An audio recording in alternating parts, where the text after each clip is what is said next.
that AI is not going to take away your job, but the person who knows AI, probably they're going to take your job. And life is not linear. Life is ups and downs. Challenges are there. So meditation, art of living helps you to get your mind to the present moment, and there is where you can really plan better. You could be more innovative. You could be more intuitive, and you'll be a better person in terms of building good relationships. Be empty here and be full of action, and have your heart full. Have confidence in your heart that only the best can happen with me. Only the best will happen with me. And keep moving ahead. Hey, sorry to interrupt. I just wanted to ask a massive favor of you guys. At the moment, we're putting a big priority on growing our YouTube channel. So if you aren't already subscribed to us there, if you could head over to YouTube, type in the Quest for Success podcast, or just click the link down in the show notes below, head over to our channel and subscribe to us there. You'll get access to all of our video interviews that we do with our guests. And it will do us a massive favor because it will help us grow the show, which means we can get on bigger and better guests for you guys. And with that, back to the episode.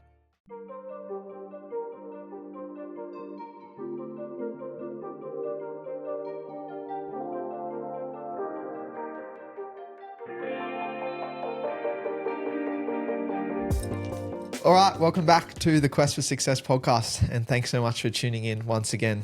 Today, I'm really looking forward to this conversation because, we've had quite a few entrepreneurs, we've had, some authors, we've had people from all different walks of life, but today we've got a really special guest on today, and that is Dheerajj Agarwaal, who is the co-founder and CEO of VSynergize AI, which is an AI-driven consumer experience solution provider, and he's also an art of living teacher, which I'm sure many people don't know what that is, but I'm really keen to dive in and explore some of that.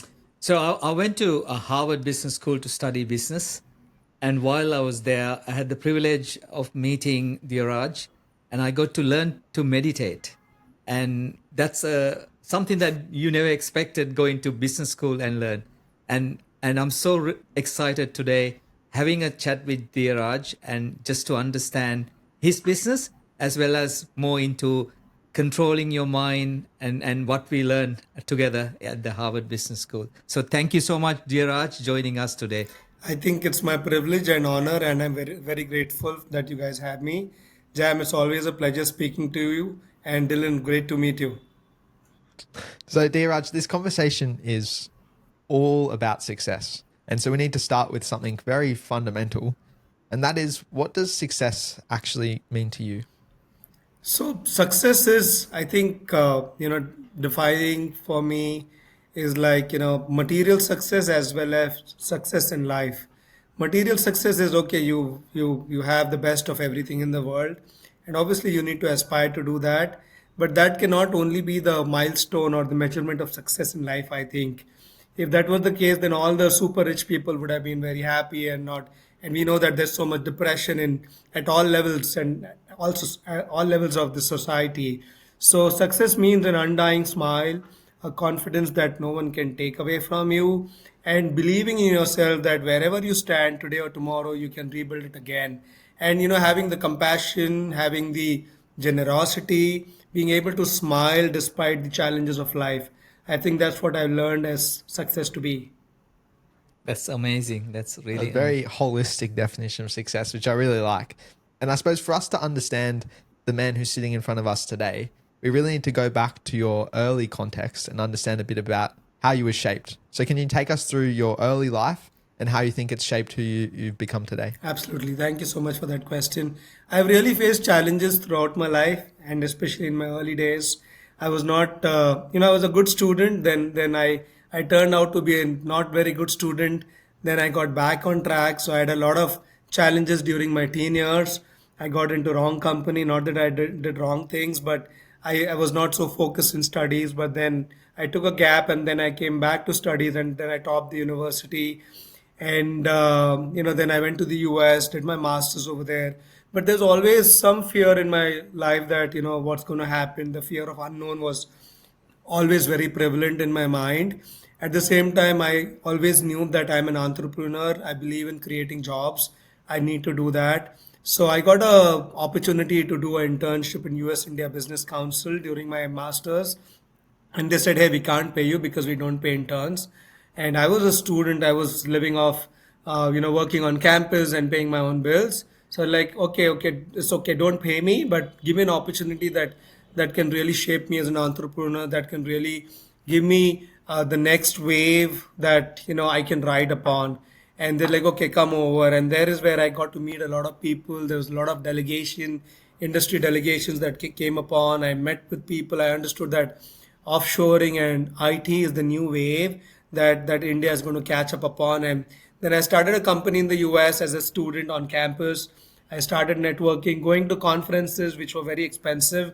I did not have the money to attend those conferences, but I would go ahead and request the people over there, hey, I'm a student, please let me in, please let me in. And sometimes they would feel sympathy towards me, like, okay, take him in, and I met a few people. I bagged my first contract, and then I bought a ticket to come back home with that money, and like, hey, this is good, and let me learn the business. That's how I built it, and since then it's been growing. And of course, I've had the entrepreneurial challenges in between. I got defocused, but coming back again and again to what I need to do is an ongoing journey, and I'm still exploring that.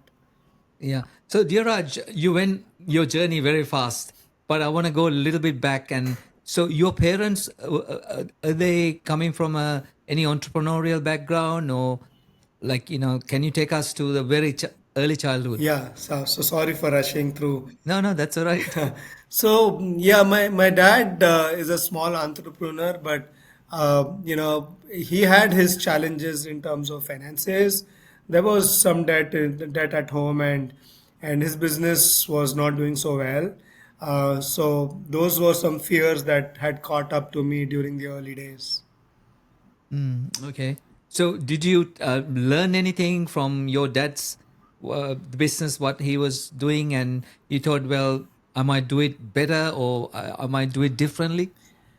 Yes, I learned not from his business per se, but I learned business skills in terms of dealing with people, dealing with debtors, handling negotiations. My family, my uncles also run business, so I would go and be a part of their businesses, not as an employee, not as a partner, just going and helping them and understand what's going on in business, because that entrepreneurial drive was always there, and I always wanted to do something big. And I suppose, were there any other, like, aside from business values, were there any values that you got from either of your parents that you think have shaped who you are today? Yes, I got values of ethics. I'll give you a small example. I went to a grocery store with my mom when I was a kid, and the grocer ended up giving me more money, and I was feeling happy. Hey, he gave me more money than he's supposed to. I told my mom. My mom said that's not correct. You have to go and give it back to the grocer. So I learned ethics and honesty from my mom. I learned some things from my dad's mistakes in terms of what I should not do, and uh, you know, always had the family bonding and values in terms of growing up, and trying to be a part of the family challenges and trying to see how we can always come back as a family. So, what exactly you studied at university? I studied commerce, Uh-huh. and then I went to MBA to Boston. I did MBA in finance there. So, what like inspired you to get into entrepreneurial, like entrepreneurship? I think that was always the inner drive and the environment that I grew up in. There was only entrepreneurs around, my cousins, my dad. It was always about, building businesses, creating jobs. So I think it was a part of my growing up journey. And I want to understand your transition to the US and how, like, now looking back on it, how important do you think that journey over to the US was? Yeah, absolutely. So before that, I'll just share a little bit of my failure stories, because I was really trying very, very hard. I tried to be a partner with one of my cousins in his real estate firm. It did not work well for me. Then I, invested small amount of money in a manufacturing unit, which was not doing so well. There's something called as a sick unit. The financials are not working. It's like, a distress sale. So I tried to invest money in that, but I did not know manufacturing. So the original founder was taking me for a ride.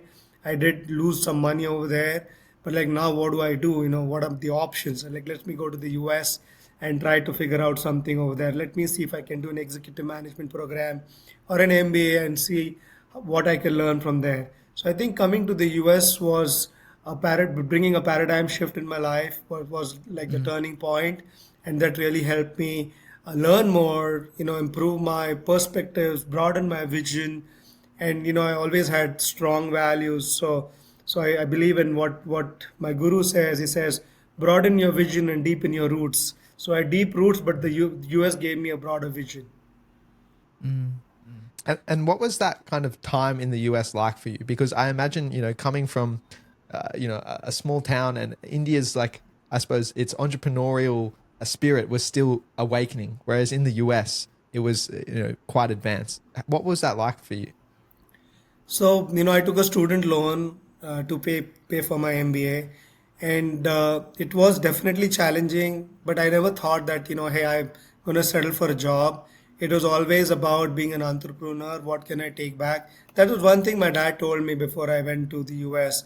Like, go to the US, it's okay, but always see what opportunities you can create between the two countries. What can you bring back home? So my vision, and while my nothing bad about it, while my colleagues would be partying, I would be thinking, what do I need to do? Who can I meet? What can I do in terms of networking? What are the opportunities that can really make me start a business and see how I can create more opportunities for myself and create more jobs. So, while you're studying your MBA, you obviously saw a problem that you can solve, right? So that's how you created this technology sourcing business. So, what was the exactly the defining moment you realize this is a great opportunity that I can do?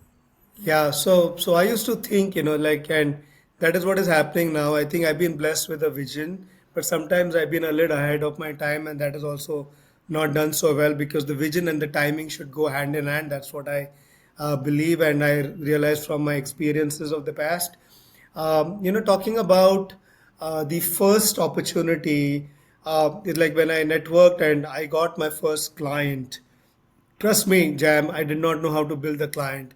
I did not know what that looks like, and I didn't know if it is a per hourly fee, because I was not used to a per hourly model in India. It used to be like, you get a job done and you get paid. So I got my first opportunity. It was to outsource 10 customer service reps to India, and he said, I'm going to pay you $13 an hour per person. And then I went on the back and did some research, connected with people in India, and then I said, hey, I'll give you $8 an hour per person. And I made a margin of $5 per person per hour and 10 people. Nice. So I was making $50 an hour in the early 2000s, and that was good money as a student. I like, hey, this is good business. But I was very involved. I was trying to learn what this is, and I knew that okay, this is going to be difficult because it involves a lot of human resource capabilities. So like, let me get closer to the customer, understand what the customer wants, and then I can always build the back end.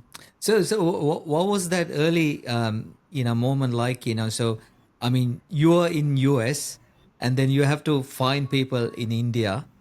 How did you go about? Like, you have to have a partner there, right? Yeah, but the internet was doing well, but it was, I mean, we didn't have internet on the phone and everything. But I got lucky, I put some messages on India Mart, and I don't think LinkedIn was also so prevalent at that point of Yeah. time. Okay. Yeah, sent some emails, and then I got lucky in finding a good partner. I think that was the easy part for me. And Yeah. what age were you when this all happened? I was like 20, 20, 27, 20, 26, 27. Yeah. And then what was kind of the next stage? Like, is this the early kind of founding story of what is now today VSynergize? VSynergize has tried to, pivot. Sometimes people told me, hey, you need not just be focused on the US market. You need to have, what if the US dollar crashes? And that again put a fear in my mind. Okay, let me build something in India as well. I tried to do something in India in the animation industry, animation training, but that was like defocusing from my core business. and that really bombed. I lost a lot of money, lost a lot of time over there, and then came back to my core business and then took it from there. So I've learned from my mistakes firsthand. I've lost money and came back again and again, and you know it's tough, right? It's tough at the same time. It's very opportunistic as well. So constant business development, constantly getting new clients. And in fact, last year also we had a small challenge, small or bigger challenge, whatever we call it. One of my biggest clients defaulted in a huge bill, Oh, and that money is still owed. But like I cannot stop. I have to keep going. And fortunately, talking about VSynergize, because you asked me in terms of the challenges. I knew a couple of years back that AI is going to come and disrupt my business. So like instead of having the fear of AI, can I embrace AI and create more opportunities out of it? And that is really paying off now. And before we kind of get to the AI piece, I know through my research, it looks like you have an incredible amount of employees, like more than 1,200. Can you take us through that kind of journey to scaling your business from zero to 1,200 employees? It's five people to crazy. 1,200. Yeah. Yeah, yeah. So it's been, I would say, I've had some really good clients and very good team. The founding team, my founding employees or my peers are still with me, and they've really grown into the ranks. So I'm not so earlier. It used to be very tough because working late hours in the night in the US, in India, managing US business at the same time, looking at family used to be kind of imbalance in life. But with a good team, I've been able to do that. And we really grew during the pandemic time. We got a lot of business during pandemic. So I feel we got very lucky that there were so many people struggling with their businesses and jobs and whatnot, and we got so much business during that time. And we kept on adding people, built some solid processes.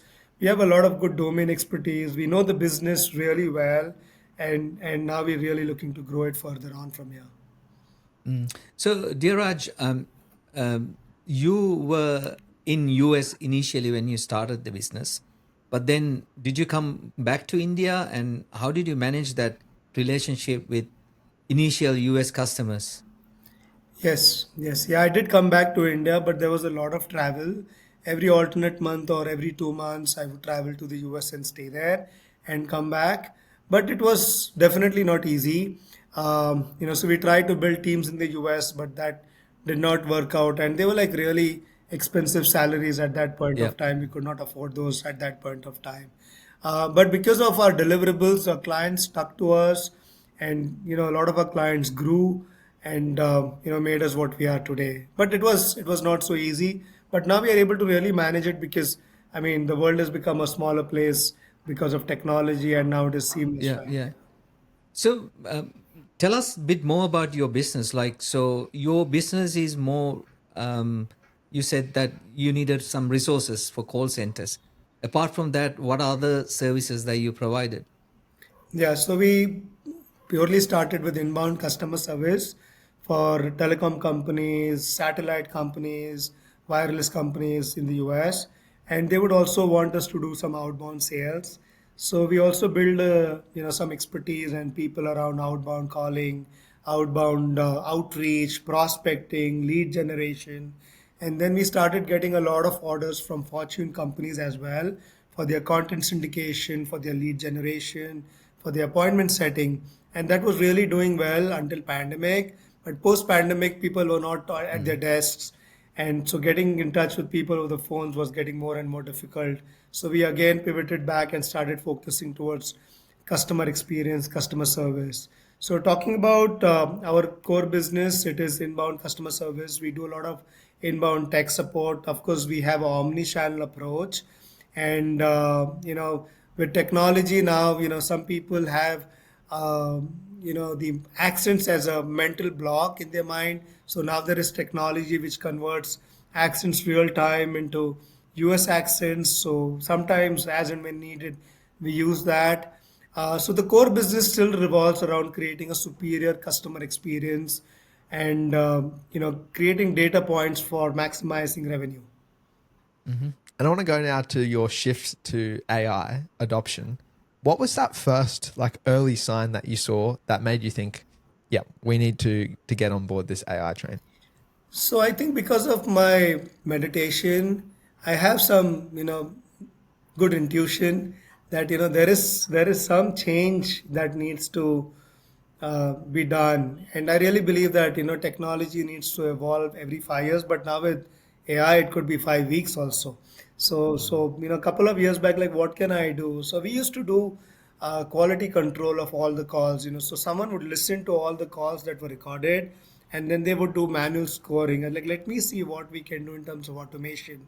So we made a platform to you know record those calls, transcribe those calls, do sentiment analysis, and then we sold that to some customers and we learned what the customers want. And slowly and gradually we've been adding more and more features, and that's been the AI story so far. And I'm happy and privileged and grateful also to share that we are in the front runner space. I was in Vegas last month. Actually, before I went for my Harvard program, Unit 3, I was in Vegas March 9th attending a conference.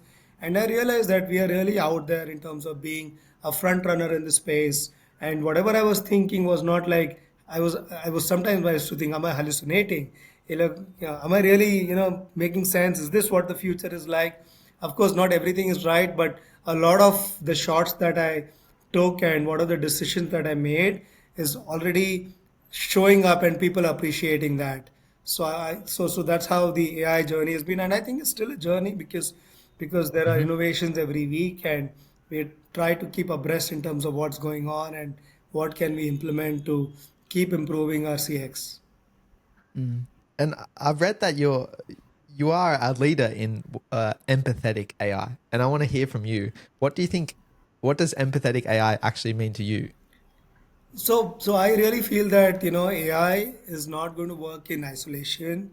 AI has to be combined with human expertise. So we have a slogan that we are humanizing AI, and creating that empathy in AI at the same time, making sure that people have jobs. So having that combination, that blend is what I really feel that we need to have that empathy towards people as well. And I think people are always going to stay, and that's how I feel about empathetic AI. Now the AI tools that we built, they're really empathizing with people. So if you go to, we built a beautiful AI bot which sits on your website, talks to people. We're doing AI for mental wellness, AI for isolation. So people come and AI is kind of counseling them. And what AI cannot do is like, can we transfer it to a human being who can provide you the higher level of supports that you need? So that's how I think empathetic AI needs to be. And we knew that there's going to be a lot of people in our company who don't have the skills and they'll be out of jobs because AI is going to take away their jobs. So we trained them on prompt engineering. We made sure that they are job ready for AI. So I often say, and many people say this, that AI is not going to take away your job, but the person who knows AI, probably they're going to take your job. So preparing our workforce for the new wave of AI is also about empathetic AI. So, in terms of communicating this change to your employees, because majority of your employees, I guess, they are not coming like a tech savvy people, right? They're more call center people, and knowing that eventually they will replaced by the technology, how do you communicate that kind of a message to a larger base of employees? Yeah, so showing them the facts, showing them data, sharing with them what's going on. I mean, say what Sam Altman is saying or Bill Gates is saying, and what's the research saying. So sharing it with them on company platform. At the same time, making them feel comfortable that don't be scared. You can be up there. You just need to polish your skills. So make sure that you're not left behind.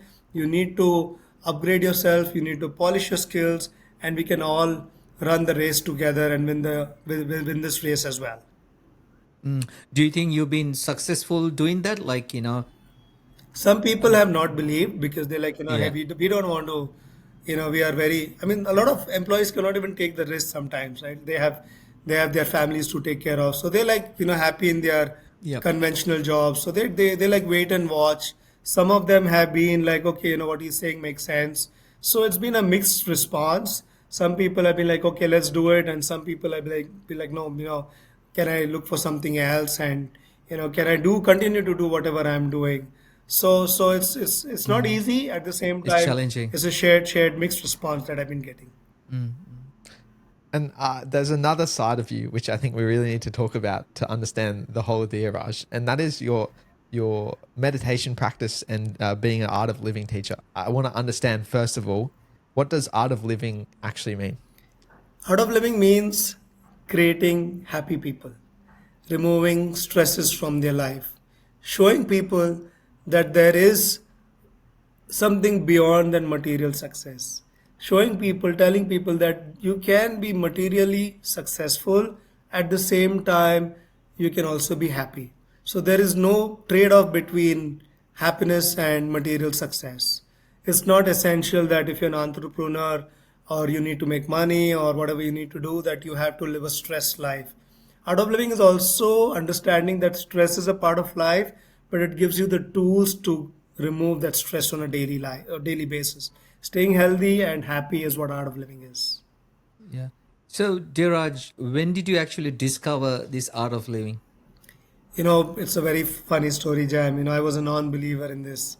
I was like, I Mhm. don't need all this. This is, I'm coming from Boston. I'm doing okay for myself. I have a car. I have this. I have that. I'm doing good. Why do I need to sit and do all this? I'll do this at the age of 70, Yeah, 75, and I don't that's have right. anything else to do. This will be my thing to do when there's nothing to do. But my family forced me into it. My dad said, "Hey, you don't have anything to lose. Just 3, 4 hours for 5, 6 days. Go and do it." So I was forced into this program, the Art of Living program. And the day I did the sky meditation, which is a rhythmic breathing exercise, it really blew my mind. I went into the deepest meditation. I didn't even know that this is what is meditation. It was like the deepest rest ever I experienced. And after the program, I was like, hey, I'm a changed me. I was overthinking. There was so much fear. There was so much uncertainty in my mind before the program. And I saw that that had gone down.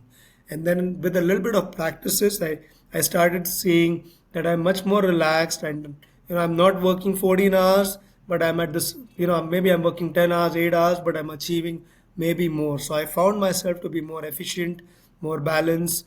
I was just married at that point of time. It was a love marriage. That's what we call it in India. It was not an arranged marriage. So the initial, merging of, and we are in a joint family. So staying together, meeting expectations of my family, my mom, my wife. At the same time, work pressures was taking a toll on me. But Art of Living really helped me in all that. And I think there's such a duality in that because, most people, when you hear entrepreneur, it's all the hustle, the grind. But then you've got this other side of you, which is all, mindful and peaceful. I want to understand kind of how you find the balance in that. Because to me, I still can't see it. So if you have a car, say you have a car which is like Ferrari. Let's talk about a Ferrari.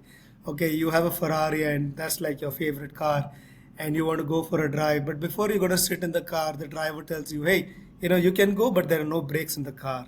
So how much ever you want to drive the car or whatever it is, you're not going to drive the car. So meditation is like that, putting a brake to the constantly racing mind, which is constantly racing in the future or the past. When you're constantly thinking about the future, like what's going to happen, there's so much of uncertainty that brings fear and anxiety and worry, and that's anti-productive, right? At the same time, if you're thinking what happened yesterday, that's only going to bring anger, guilt, regret. Again, that is anti-productive. So meditation, art of living, helps you to get your mind to the present moment, and there is where you can really plan better. You could be more innovative, you could be more intuitive, and you'll be a better person in terms, I'm talking about myself, you'll be a better person in Yeah. terms of building good relationships, because we really don't want to deal with people who are stressed out and are angry all the time, right? We want to deal with people who are pleasant and have a say on their mind.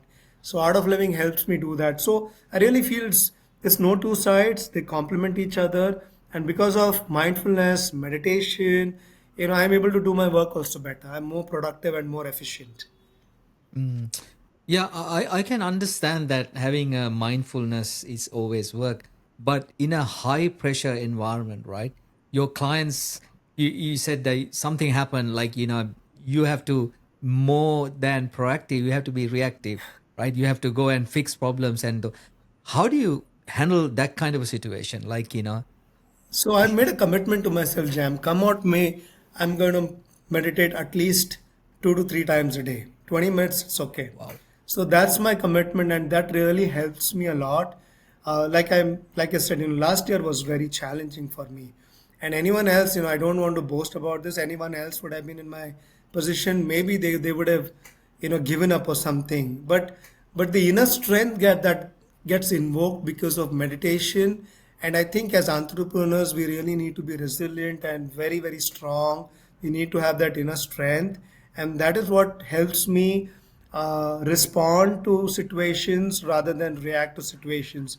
Trust me, every time I've reacted to a client email, I paid a price for that. So I was like, let me be more responsive than reactive, and meditation helps me respond better. I think there's a bit of a misconception around what meditation actually is. Can you tell us from your standpoint what actually is meditation? Yeah. Great point, Dylan. Thank you so much for bringing that up. So a lot of people say, hey, I have so many students. I'm an art of living meditation teacher. I've taught to more than 45,000 people. And when they come to me initially, they say, hey, meditation is not for me. I'm like, why? They say, when I close my eyes, I get a lot of thoughts. And meditation is supposed to be without thoughts. So I say, hey, that's just a concept. Meditation can be with or without thoughts. And meditation is nothing but just being with yourself. So what I've learned from my guru is, there are three golden principles to experience deep meditation. So if you're going to sit for meditation for 20 minutes, so for 20 minutes, I say, I want nothing. So dropping all your desires. After 20 minutes, you can take whatever you want, but for 20 minutes, I want nothing. And then I am nothing. Otherwise, the barrier that I am something, I am big, I am small, again becomes an obstacle to meditation. And then third obstacle is I am meditating. I am supposed to meditate. I am supposed to meditate. I need to see a light. I need to see something. All those are obstacles to meditation. So I am not even meditating. If meditation has to happen, it will happen. And meditation is the most effortless act. And we meditated for almost 9 months in our mother's womb. What were we doing there? We were just meditating, right? So it is natural for us to meditate. So meditation is the most effortless and the natural thing for us. So I think what you said is correct. There's so much concepts around that. And that is what I like about Art of Living and Gurudev Sri Ravi Shankar, is that he simplifies it and gives it to everyone that it is your right to be happy and you can meditate. It is not difficult. And do you think it's become more difficult for people? Because I've been reading a book called Stolen Focus, and basically the principle behind it is we live in a society now where we're so overloaded with information. We consume things at 2 times speed. We're pumped with social media that we basically don't have free time to think. So do you think that makes it more challenging for people to meditate because our brains have become more and more used to just consuming information always? So definitely technology has its challenges, and the human mind, like you're saying, is getting more and more overloaded with information. And people are not even having sleep nowadays, and there's so much of insomnia problems. People have so much anxiety, people have so much depression. So definitely technology is playing a role in it, but it is inevitable. We cannot run away from technology. We have to embrace technology. So some simple rules is like, don't look at your phone for at least an hour after you wake up, and don't look at your phone an hour before you sleep.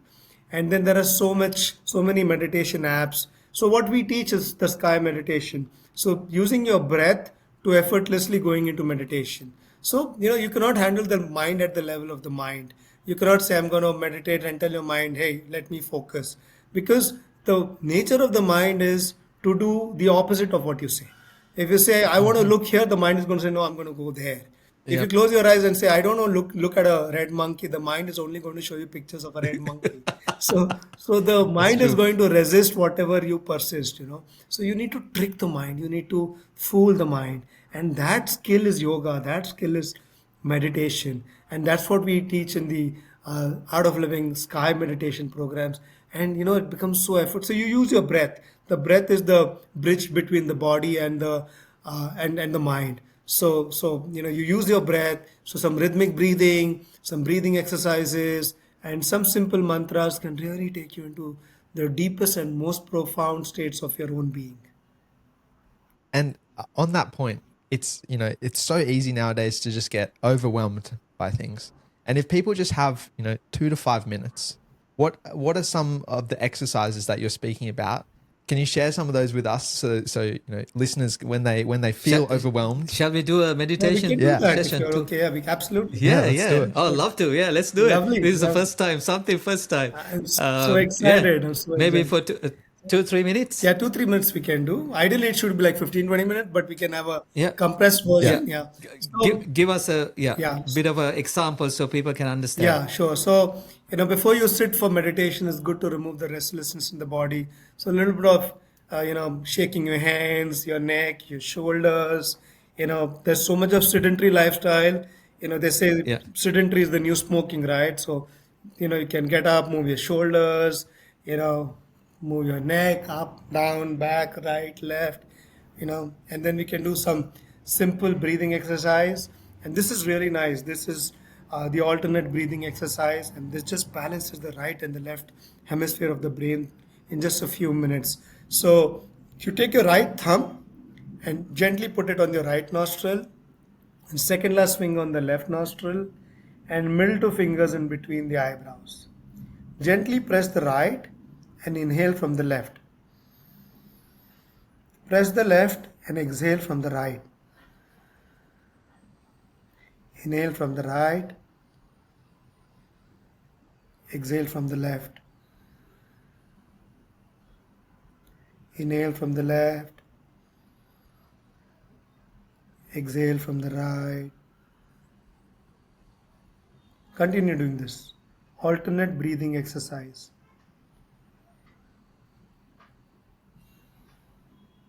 Keep taking full breaths. And as you keep doing, you'll see that realize that the breath is getting more and more subtler. Your mind does not want you to do this, so don't listen to your mind, just do it.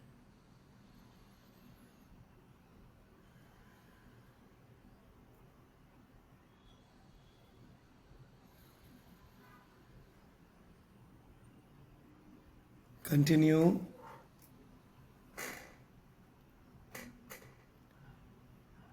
Full inhalations and complete exhalations.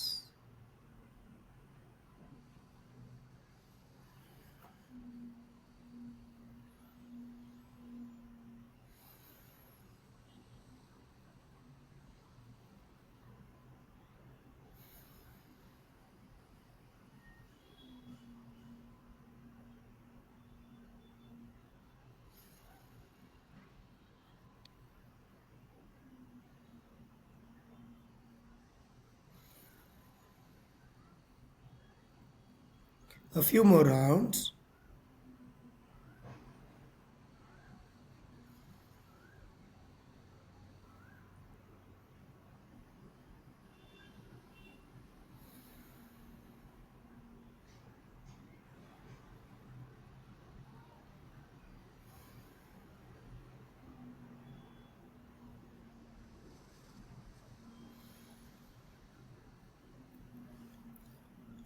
You may exhale from the left nostril and relax your hands.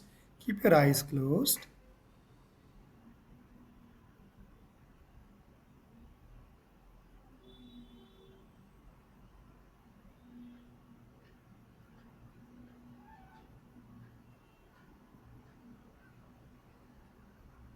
Observe your breath. Take a deep, long breath in.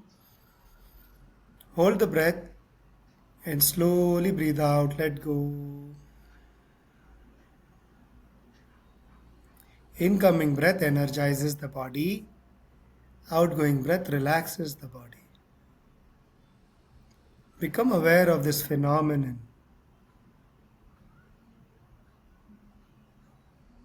Just realize that nature is giving you a gift every moment. Every incoming breath gives you energy. That's the gift of life. And every outgoing breath brings you relaxation. One more gift.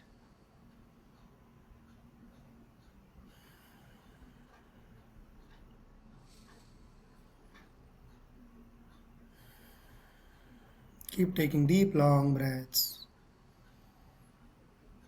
and keep relaxing more and more.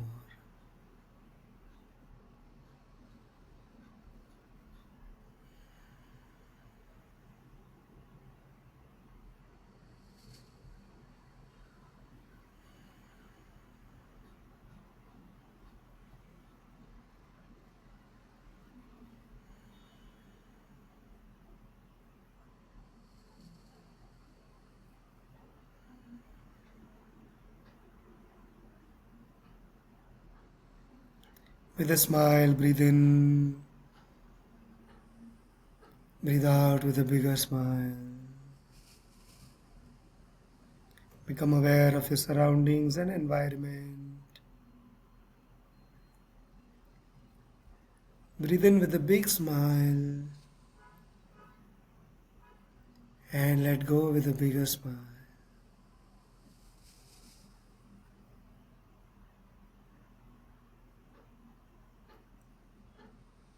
Slowly, gently, taking your own time, at your own speed. Whenever you feel complete, you may open your eyes.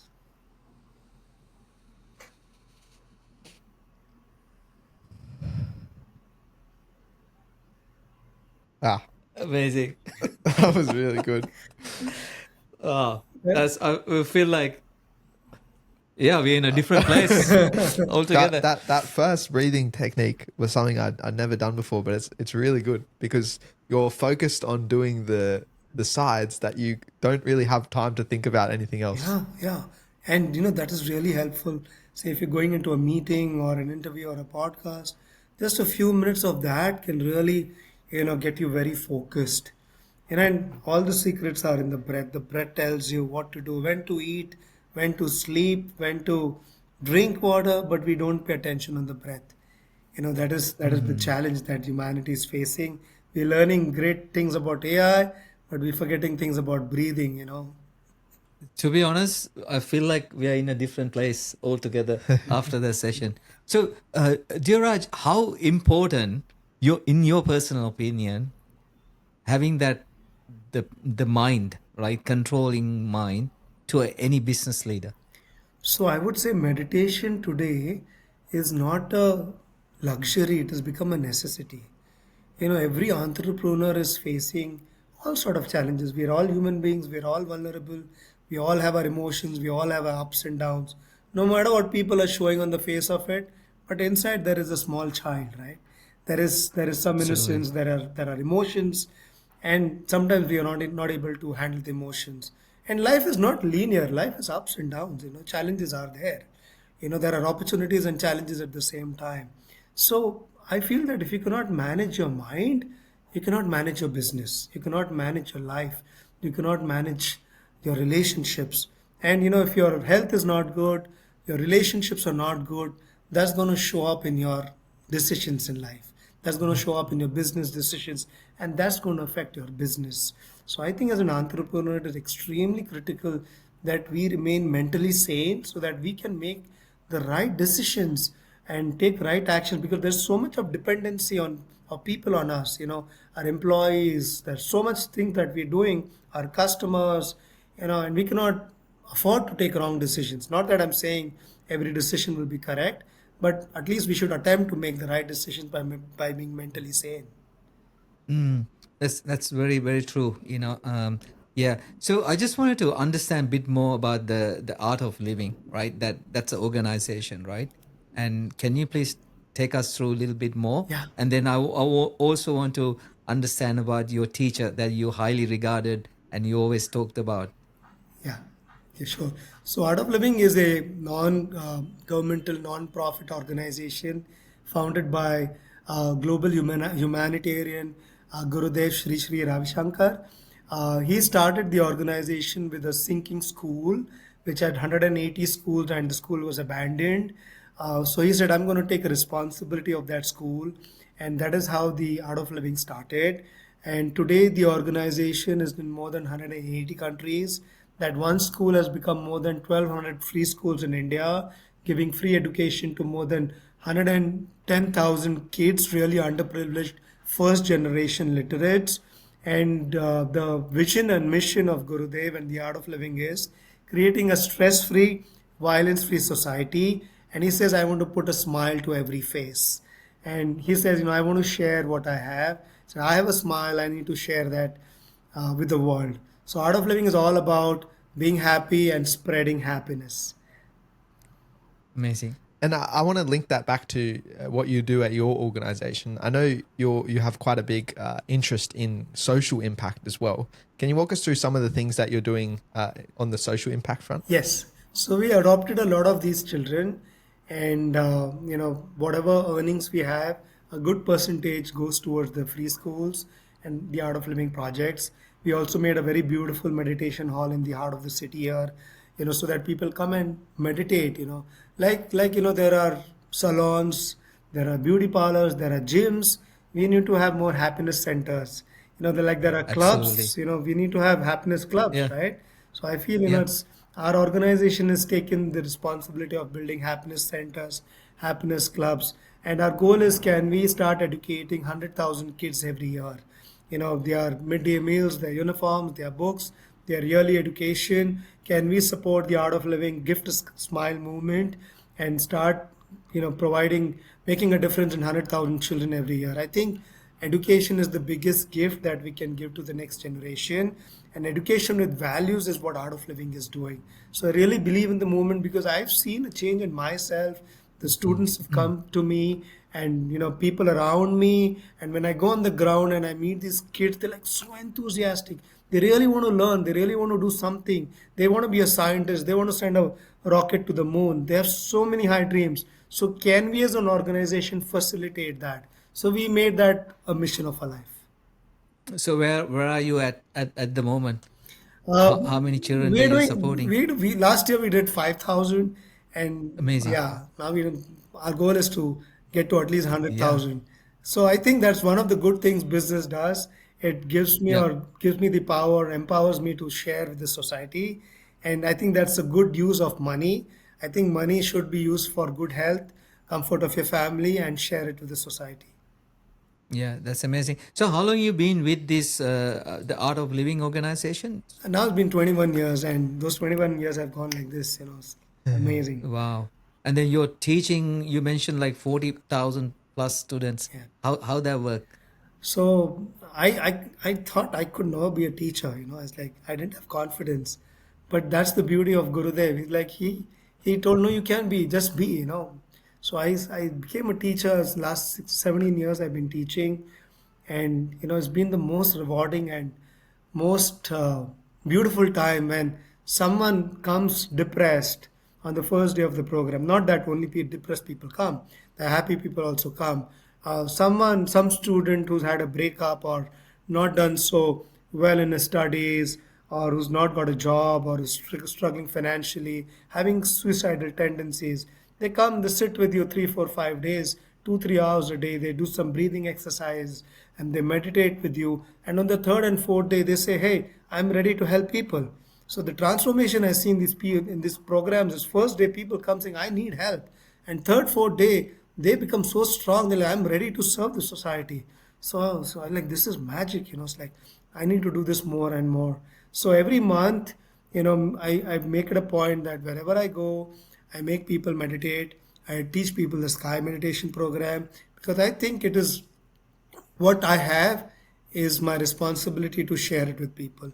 Someone sitting next to me, and if he's hungry and I have food in my plate, I cannot eat without offering.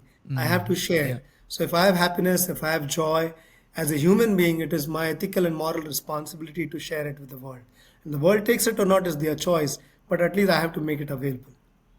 Yeah.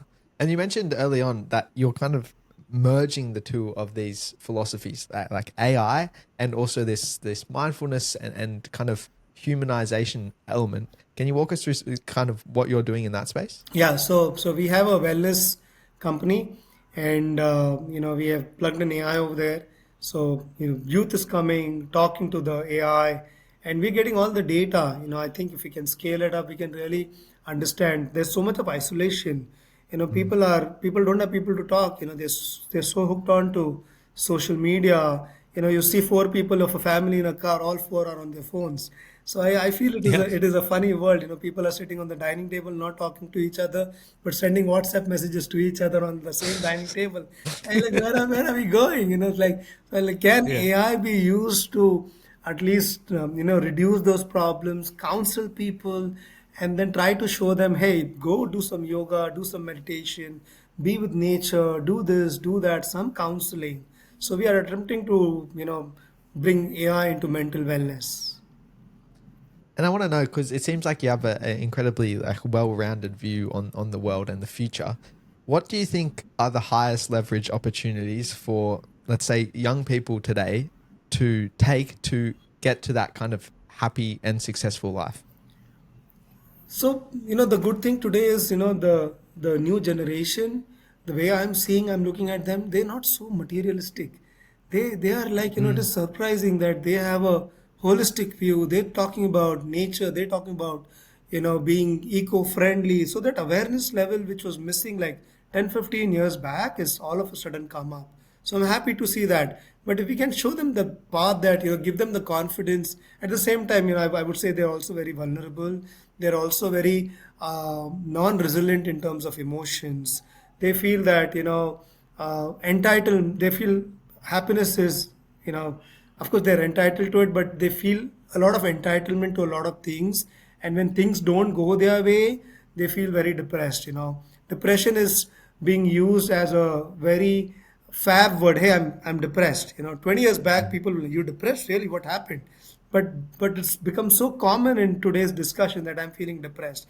So we need to tell them, we need to show them that depression is not natural. Being happy is natural.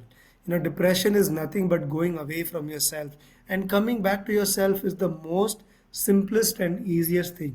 Just sit, focus on your breath, and do. We have a beautiful app called as Sattva app, SATTVA. Download the app and sit with the app 10 minutes a day, morning, evening, and you'll have a new dimension to life.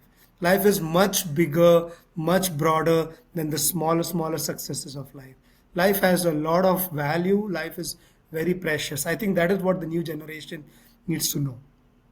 Mm. That's fascinating, right? Like, I mean, we had so many different discussions. I think you taken us to a total different Yeah. direction. And Dheerajj, if you like in 20 years time, you mentioned you've been learning about this meditation for last 21 years, but say let's forward 20 years right now on, how do you want to remember what's your legacy?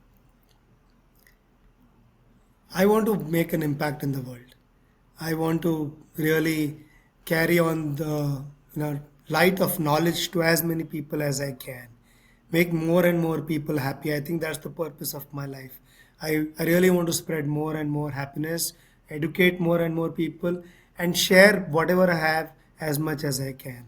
So, what I have achieved in the last 21 years, Jam, today I've come to a state that I'm very content from within. At the same time, I'm ambitious. Earlier, I Mhm. was very only ambitious. I was not content. So there was discontent and ambition, and that was not helping me because that was giving me a lot of anxiety and worry. So now I'm Mhm. content and ambitious. So I want to ride this journey, make this more, and I think the self journey is a very it's a ocean without a bottom. So, and it's a lifelong Yeah, exploration. So I want to keep yeah. exploring. I think I'm still a student. I still want to learn more and more. At the same time, I want to share what I have learned with more and more people. Can I make an impact into a million lives before I leave this planet? Maybe that could be a good goal for me. Awesome. I really want to dive into that just quickly. You said you're still ambitious, but also content. Can you explain how that works? Because for me, ambitious is you're still wanting to achieve something, whereas content is the lack of want. right? So how can you want something, but then also be lacking that desire for anything? Yeah, beautiful. Nice, very nice question and very relevant. So, if you see people, a lot of people, they're busy in their minds and they're lazy in their hands. So they're not doing action, but they're only thinking. So what I've learned again from my guru is, you know, be empty here and be full of action and have your heart full. Have love in your heart, have satisfaction in your heart, have confidence in your heart that only the best can happen with me. Only the best will happen with me. And keep moving ahead. Write down your plans and keep working rather than only thinking about your plans. So content, and I've realized when I'm more content, I get more success.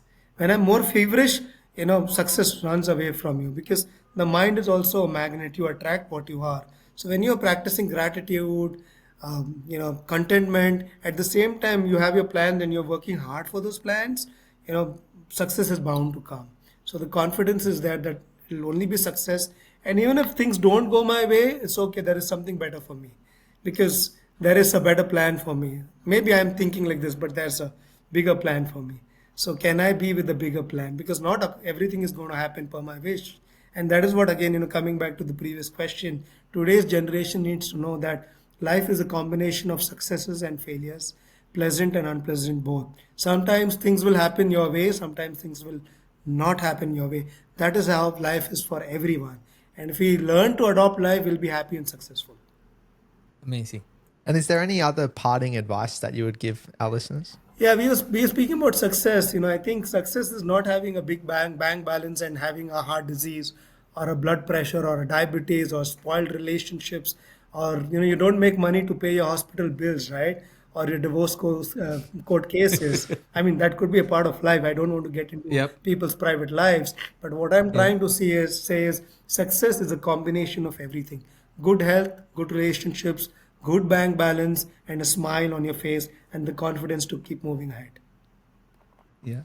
And Dheerajj, we could talk all day. This has honestly been, up there with one of my favorite conversations. But to wrap up, looking back on your journey, do you feel successful? Yes, yes. I think I'm successful, and I know I'm successful, and but there's a lot to be done. So I'm not giving up. I'm not lazy, but I know that I've been successful. At the same time, there's lots more to be achieved, and I can do. It's incredible. And like throughout our conversation, I've been jotting down a few core ingredients which I think have been part of your journey to a successful life, and I'd like to share them with you. The first one is you're a continuous learner, whether that's going and getting your degree and then getting your MBA and then going to Harvard and going to Art of Living. You're always seeking extra knowledge. And I think part of that is also you keep an open mind to knowledge. You mentioned there that you were initially a denier of the art of living. You didn't think it was for you, but you kept that open mind, tried it, and absorbed that knowledge. And I think that's a really important part of growth is being open to new learning and really taking those opportunities. And I think more than that, you also became a teacher as well. And I think that's the sign of someone who's a true learner is someone who ends up becoming a teacher because it tests your knowledge and how well you understand it. So you get that real deep knowledge. The next one is, I think you're a forward thinker. You mentioned you were early to kind of the outsourcing game. You got on that trend early. You saw it as an opportunity and you embraced it. Then you saw AI as a threat. And while most people dismissed it, you saw it as an opportunity and really took that. So I think being a forward thinker and staying ahead of the trends has been really important to your success. The next one, I mean, we couldn't not touch on it, is your mindfulness. And I think having the ability to sit with your thoughts and be okay in that space as well. Because I know for most people, it's, a scary place to just sit and think, but you're so at peace in that space. And it allows you to become a very deep thinker. A lot of the stuff we've discussed has been quite philosophical and, it's how quickly you responded and how eloquently you responded, I think shows how deep of a thinker you are. And I think that's really important. As you said, it's becoming more important being a mindful person in today's day and age because we're so bombarded by information. And then the next one and final one is you're impact driven. Whether it was, wanting to start a business to create jobs and create that impact for your employees, or whether it's now wanting to share your knowledge and help all of these children through the charity work that you're doing. I think that impact drive, it gives you an ulterior motive as well, and keeps you pushing when things get challenging. And Dheerajj, my experience knowing you is you're very charismatic. I remember very first time I met you, wasn't really sure what to expect. As soon as you open your mouth, start talking and explaining things, I realized, wow, this guy is the one that I want to spend a bit more time with, because you're very authentic. You're a very, very special guy. And I think you developed that skills over the years. I mean, now we know a bit more, but over the years that you develop that, when you associate with anyone, you give that energy back to others, and that really doesn't matter whether you're in a personal relationship or a business relationship. That definitely help you to connect with other person. And again, one more thing to add, your that giving back mentality. I mean, I remember at the university, like, you offer us doing these meditation classes, and you did that every day, every morning that we used to come, and you spend your time and teaching us. And like, we had so many other things to do. We were so keen to talk to each other and get to know each other, and here you go, you're spending your energy and your time giving back to others. So, Dheerajj, thank you so much for this time. I think we spend many episodes talking to so many people. I think today we saw a different perspective to success. And thank you for sharing your insight and wisdom with us. I'm so grateful that you got me here, and I'm so happy that we had such a lovely conversation. I really loved it, and I congratulate you both on doing such an amazing work and spreading the knowledge, that is much required. So once again, thank you. I'm very grateful that you thought of me, and I'm so happy that we had a lovely conversation. Dheerajj, thank you so much. And for our listeners, if you've gotten something out of today's episode, if you could do us a massive favor and follow, and share this incredible wisdom with the people in your network. And you can see all of our inspirational content over on our website, thequestforsuccesspodcast.com. And with that, catch you guys in the next episode. Thanks for listening. Thank you so much.